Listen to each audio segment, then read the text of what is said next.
Baik, Assalamualaikum warahmatullahi wabarakatuh. Sebelumnya, perkenalkan nama saya Amar Dwi Wilatma, NPM 25010300182. Saya berasal dari kelas Rombel K6, kelas Aplikom. Nah, di sini saya akan mengerjakan project based learning dan saya akan menjawab pertanyaan-pertanyaan yang sudah disediakan. Nah, untuk pertanyaan yang harus dijawab yang pertama itu ada, berdasarkan datasheet yang tersedia, hitunglah jumlah karyawan pada Departemen Legal yang memiliki tingkat kepuasan kerja yang sangat tinggi, tetapi juga memiliki tingkat stres yang tinggi. Nah, jadi intinya soal ini kita diminta untuk menghitung jumlah karyawan pada Departemen Legal yang memiliki tingkat kepuasan yang tinggi dan juga memiliki tingkat stres yang tinggi. Nah, untuk menjawab soal ini kita menggunakan fungsi CONIFS karena terdapat lebih dari satu kriteria yang harus dipenuhi secara bersamaan. Kriteria yang pertama yaitu ada departemen dengan kriteria sales, terus juga stres dengan kriteria yang paling tinggi. Nah, berdasarkan pedoman yang diberikan itu, tingkat stres yang paling tinggi itu ada di angka 1. Sedangkan kriteria yang ketiga yaitu ada job satisfaction. Nah, berdasarkan pedoman yang diberikan, tingkat kepuasan yang tinggi itu ada di angka 5. Nah, jadi kita langsung saja langsung masuk ke rumusnya yaitu ada sama dengan count ifs.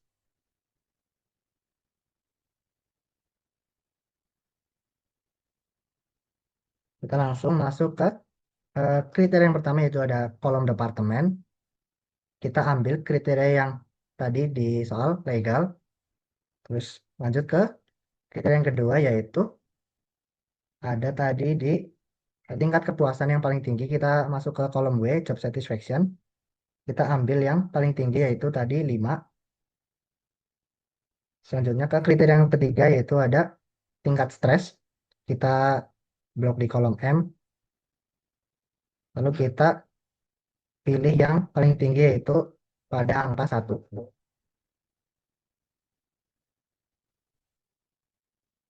Kita klik sini saja. Hanya kita enter. Nah, di sini udah ketemu hasilnya. Jadi 25 ini adalah eh, karyawan pada Departemen Legal yang memiliki tingkat kepuasan yang tinggi dan juga memiliki tingkat stres yang tinggi. Ini ada 25 orang. Baik, kita langsung lanjut ke pertanyaan yang kedua.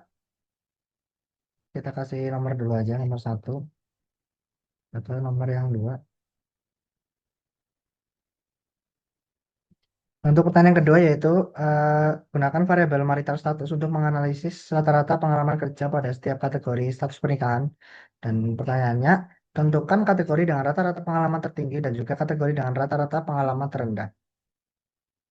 Untuk menjawab eh, poin ini tuh sebenarnya pakai ada dua cara. Yang pertama yaitu kita membuat tabelnya secara manual dan juga cara yang kedua pakai pivot table.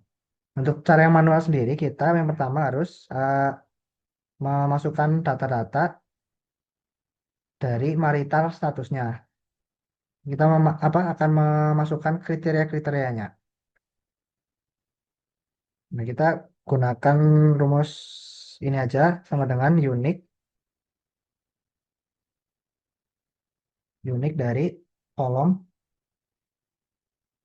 D. Di sini langsung muncul kriteria-kriteria dari marital statusnya atau status pernikahannya. Ini ada single, married, divorce, dan juga widowed. Nah, di sini di kolom kedua kita bisa tambahkan eh, yang kedua kita bisa tambahkan pengalaman kerja. Nah, kita akan mencari rata-rata pengalaman kerja dari masing-masing kriteria. Kita menggunakan rumus sama dengan average average ifs rata-rata dari rata-rata pengalaman kerja kolom experience pengalaman kerja berdasarkan marital statusnya yaitu yang pertama kita berdasarkan yang single. Kita langsung klik enter. Nah, ini langsung muncul rata-ratanya 5, sekian tahun. Untuk kriteria yang lainnya, ini tinggal ditarik ke bawah aja. Nah, nah, jadi berdasarkan hasil yang diperoleh ini dapat disimpulkan bahwa dengan rata-rata pengalaman yang memiliki rata-rata pengalaman kerja yang paling rendah yaitu ada pada mayoritas statusnya yang single. Dan untuk rata-rata pengalaman kerjanya yang paling tinggi atau paling lama yaitu ada Windowed dengan rata-rata pengalaman kerjanya 19 tahun. Kalau yang paling rendah tadi 5, sekian tahun. Ini juga cara yang kedua sendiri bisa pakai pivot table. Di mana pivot table ini sebenarnya konsepnya sama, cuman bisa lebih mempersingkat waktu. Caranya ini kita blok semua kolomnya, kita ke menu insert, kita klik pivot table, kita taruh di sheet yang ini aja, kita taruh di sini aja bawahnya, kita klik OK. Nah, untuk pengaturan pivot table-nya sendiri ini kita setting, mari kita statusnya kita taruh di row, terus juga untuk kolom untuk experience-nya kita taruh di value. Nah, ini berhubung masih sum range of experience, kita sum range-nya kita ganti ke average agar menjadi rata-rata. Hasilnya sama saja. Cuma ini bisa lebih mempersingkat waktu. Nah, diperoleh sama saja apa yang paling eh, tinggi rata-rata pengalaman pekerjaannya ada Windows 19 tahun dan juga yang paling rendah itu ada pada kriteria single dengan rata-rata pengalaman kerja 5, sekian tahun.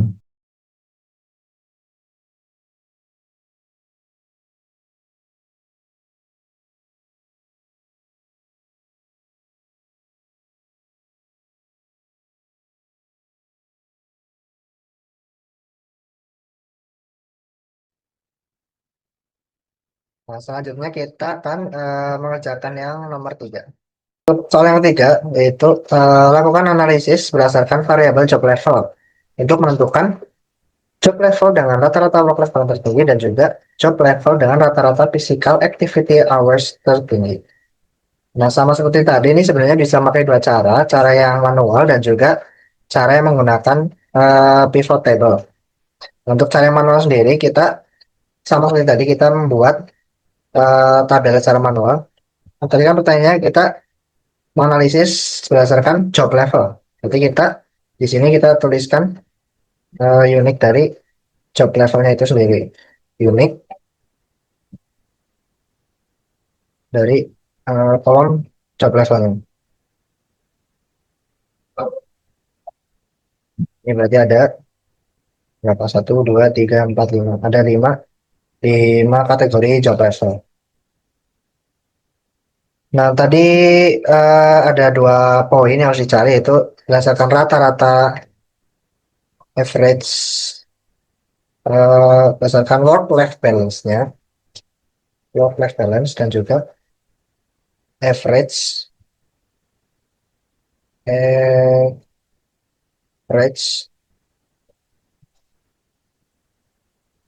berdasarkan physical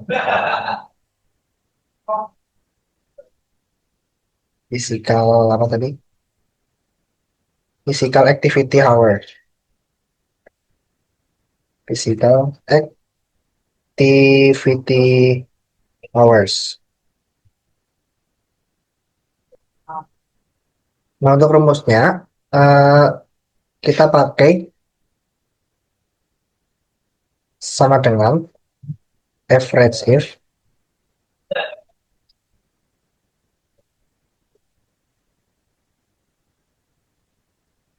rata-rata eh, work life balance-nya, mana tadi work life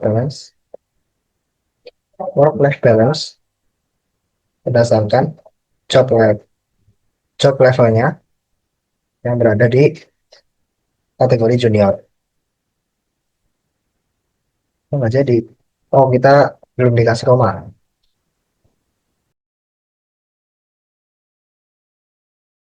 Rata-rata work life balance terus pakai sama job level, kolom job level dengan kategori junior. Langsung enter. Nah, ini udah muncul rata-ratanya. Tinggal tarik ke bawah. Otomatis langsung terisi. Nah, untuk average dari physical hours sendiri sama, kita pakai rumus average if.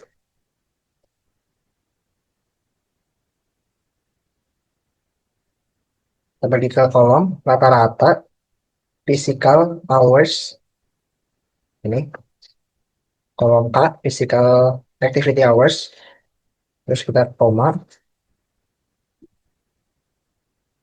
ada job level dengan kategori junior. Nah, ketinggalan enter, otomatis muncul rata-ratanya. Tinggal tarik ke bawah. Nah, ini udah diperoleh rata-rata work-life balance dan juga physical activity hours berdasarkan job levelnya. Tadi kan pertanyaannya job level dengan rata-rata work-life balance tertinggi. Nah, dengan rata-rata work-life balance tertinggi itu ada pada job level, berarti ini ada pada job level yang mid, ada pada 3 jam work-life balance-nya. Dan juga untuk poin yang kedua itu ada job level dengan rata-rata physical activity hours tertinggi, yaitu ada pada job level yang tertinggi ada pada sama job level mid dengan 2, sekian lebih tinggi, enggak, ada pada job level yang lead 2,7 sekian lebih tinggi dibanding job level yang lain. Nah, jadi bisa disimpulkan bahwa tadi job level dengan rata-rata average job level dengan average work balance yang tertinggi itu ada pada level mid. Kita kasih ini aja. Nah, kalau job level dengan rata-rata physical hours tertinggi itu ada pada job level lead dengan nilai 2,07 sekian.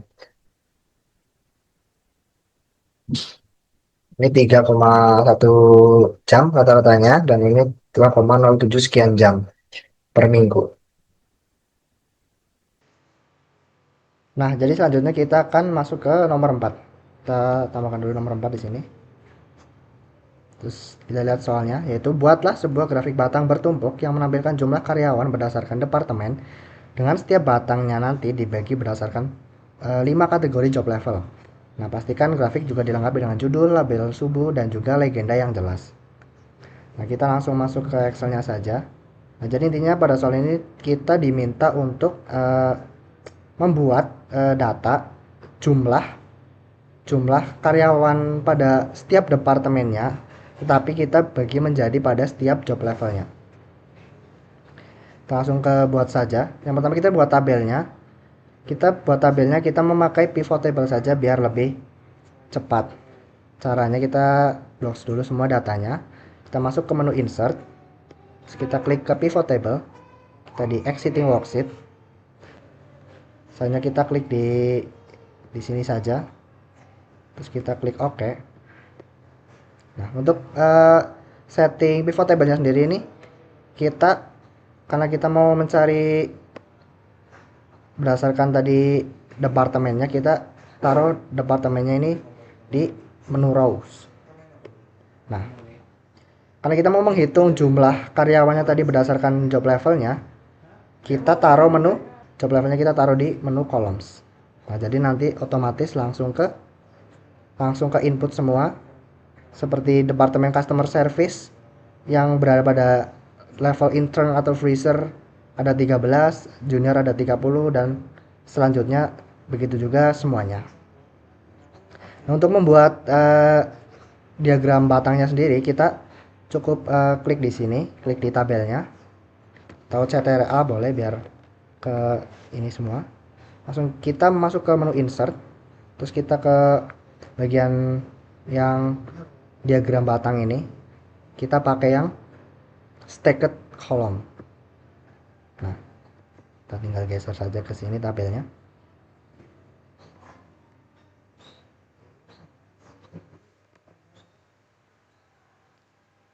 Nah, selanjutnya kita bisa kasih judulnya dan juga angka angka data pada setiap departemennya, angka pembagian job levelnya.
Nah, kita langsung bisa tambahkan saja judulnya.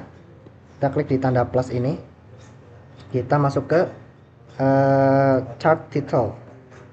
Nah, nanti otomatis ada menu judul di sini. Nanti kita bisa ganti. Terus judulnya kita mau melihat jumlah distribusi karyawannya pada setiap departemen ini. Yang semisal pada job level senior ini ada berapa? Angka-angkanya kita klik di data label. Nah, nanti otomatis akan muncul angka-angka seperti ini. Nah, ini biar lebih besar lagi aku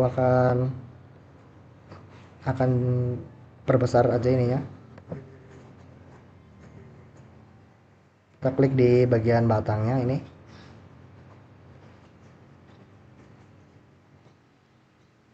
Nah, sebentar akan saya setting dulu ini biar bisa dilihat dengan jelas.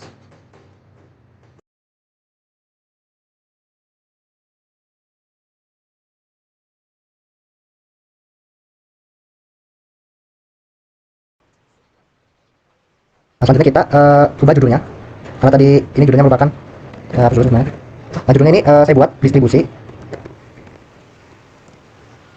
jumlah karyawan pada masing-masing departemen.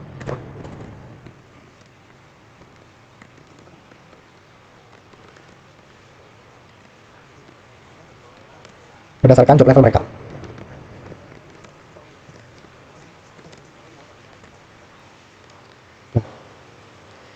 Nah, jadi insight yang bisa saya ambil berdasarkan tabel dan juga diagram batang yang sudah saya buat ini, yang pertama itu dari diagram ini dapat dilihat bahwa pada job level senior, yang levelnya senior yang memiliki warna biru muda itu mendominasi pada seluruh departemen.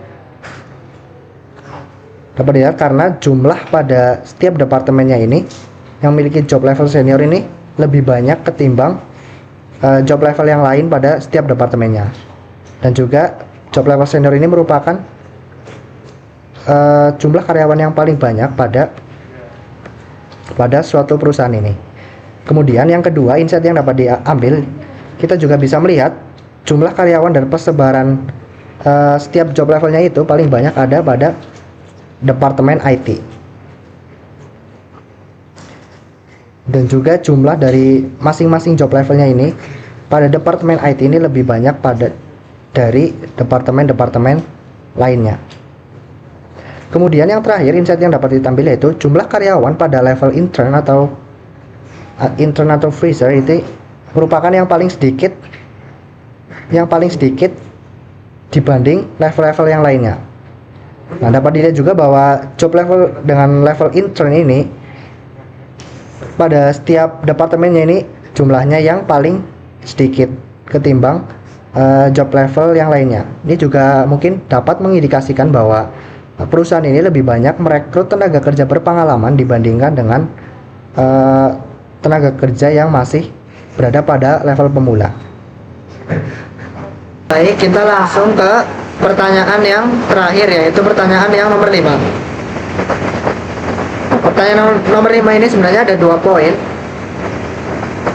Yang intinya pada pertanyaan pertama kita ini diminta untuk mengetahui apakah terdapat perbedaan yang signifikan pada rata-rata job satisfaction antara karyawan yang lembur dan juga karyawan yang tidak lembur. Nah, kita akan menggunakan data analisis, yaitu UGT test to sample assuming unactual variance. Yang pertama kita perlu memisahkan antara data karyawan yang tidak lembur dan juga yang antara data job satisfaction karyawan yang lembur dan juga yang tidak lembur. Nah, caranya kita short dulu pada kolom have overtime agar nanti urut antara karyawan yang tidak lembur yang false ini dan juga karyawan yang lembur, atau nanti ada menu true. Nah, kita langsung buat saja di sini. Sini saja kolom false atau yang tidak lembur dan juga kolom true. Nah, kita akan input data job satisfaction-nya pada karyawan yang tidak lembur dan juga karyawan yang lembur. Untuk yang pertama, kita akan input data karyawan yang tidak lembur atau false, data job satisfaction-nya. Kita blok dari sini sampai ke false yang paling bawah.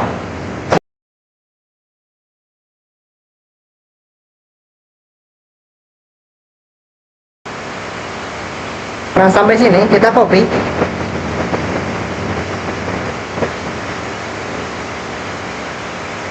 Selanjutnya kita enter di sini. Nah, selanjutnya kita cari data job satisfaction untuk karyawan yang lembur atau yang true pada kolom F of time overtime. Nah, ini mulai dari sini. Ini data job satisfaction karyawan yang lembur. Kita blok saja datanya sampai bawah. Sampai sini kita copy lagi datanya.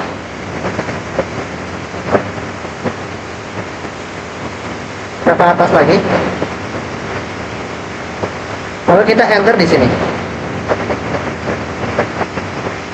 Kita enter di sini. Otomatis nanti data job satisfaction antara karyawan yang tidak lembur dan juga lembur langsung ada di sini keduanya. Nah, untuk mencari hasil datanya kita pergi ke menu data analisis. Di data kita ke data analisis, lalu ke menu t-test to sample assuming unequal variance, kita klik OK. Lalu untuk variabel yang pertama atau range pertama kita pilih pada menu false sampai ke bawah, sampai data yang paling bawah.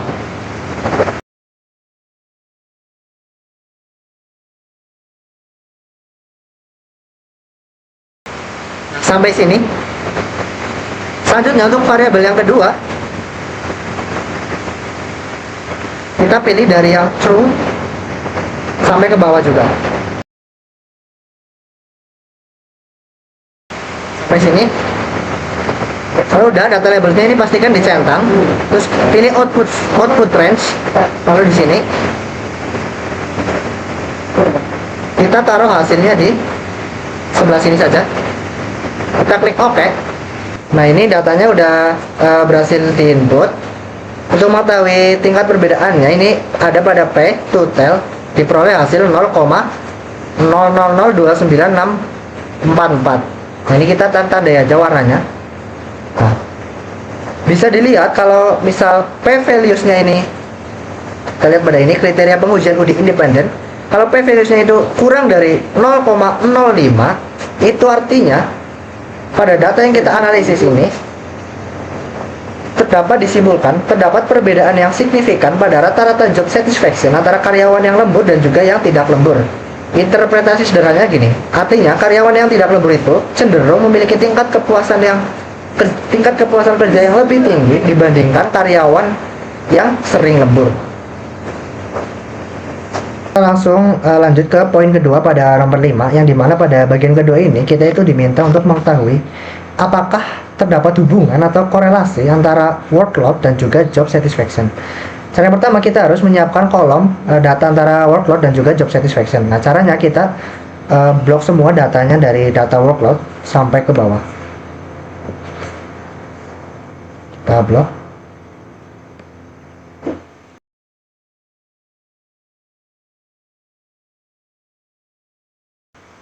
Sampai sini kita copy, terus kita enter di atas tadi.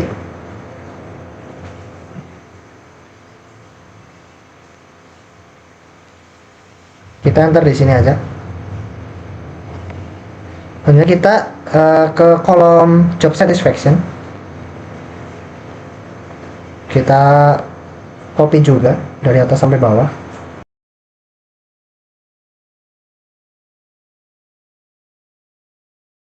Kita copy.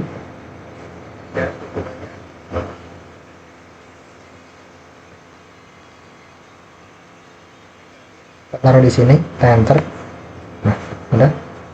Nah, untuk data dari workload dan job satisfaction-nya udah kita dapatkan di sini. Nah, selanjutnya untuk membuat data correlation-nya, kita klik pada data analysis, kita klik pada bagian correlation, kita klik OK. Selanjutnya kita pilih kolom, input range-nya kita blok semuanya dari workload sampai bawah bareng bersama job satisfaction-nya. Nah, untuk output range-nya kita pilih di sini aja boleh. Selanjutnya kita klik OK. Sama sini. Klik OK. Nah, jadi diperoleh hasil korelasinya itu negatif 0,25. Lalu gini kita tandai aja begini. Yang artinya hubungan antara workload dan juga job satisfaction bersifat negatif. Dengan interpretasi sederhananya begini, artinya semakin tinggi beban kerja, maka kepuasan karyawan cenderung akan menurun. Namun karena hasilnya ini negatif 0,25 berdasarkan data nilai korelasi, kalau 0,25 sampai 0,399 ini hubungannya cenderung lemah. Yang artinya walaupun nilainya hanya negatif 0,25, maka hubungan tersebut termasuk dalam kategori yang lemah. Nah, untuk mengetahui ada hubungan atau tidaknya, kita pakai ke R hitung itu lebih besar atau lebih kecil dari R tabel. Nah, untuk R hitungnya kan tadi negatif 0,25. Untuk R tabelnya sendiri, untuk data lebih dari 1000 itu, kan ini datanya ada 3025, ini mendekati ke 0,051, yang artinya R hitungnya itu lebih kecil daripada R tabel, yang bermaksud bahwa hubungan antara keduanya itu sebenarnya tidak ada hubungannya. Nah, jadi mungkin itu saja penjelasan dari kelima soal PJPL yang diberikan. Kurang lebihnya saya mohon maaf. Terima kasih. Wassalamualaikum warahmatullahi wabarakatuh.